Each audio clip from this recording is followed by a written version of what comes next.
ఎటు పోయేస్తాను? నిన్నట్టుండి కనబడతాడు. హైదరాబాద్ పోయేస్తానే. మీ అన్నోళ్ళ ఇంటికి పోయేస్తానవా? ఏ కాదే, నిన్న మీ ఇంటికి వచ్చిన రేషన్ బియ్యం ఇత్తాళ్ళు చెప్తే పోయి తెచ్చుకుంటావని. ఇంటికి తాళం వేసి ఉన్నది. ఇంతకీ ఆ మూటేంది? అదేనే, మన దగ్గర రేషన్ బియ్యం మంచిగా రాలేదన్నారు.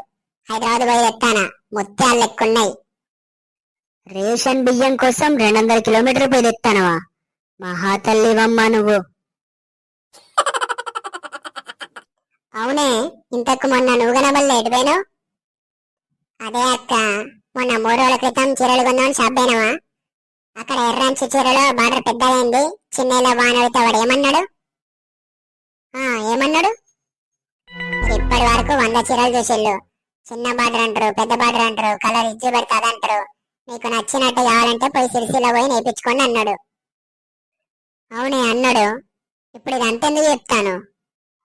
అందుకే నాకు ఇష్టమైన బార్డర్ కోసం సిరిసిల్ల పోయి చేపించుకొని వస్తాను. చీర బార్డర్ కోసం 400 కిలోమీటర్లు పోయి వచ్చినావానే. నాకు ఇష్టమైన ఆ చీర బార్డర్ కోసం మన దేశ బార్డర్ దాటిపోయి కూడా తీసుకొని వస్తా.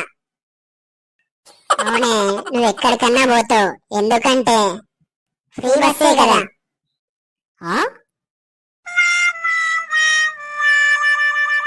వీడియో నచ్చితే లైక్ చేసి ఇలాంటి మరిన్ని వీడియోస్ కోసం సబ్స్క్రైబ్ చేసుకోండి గాయ్స్.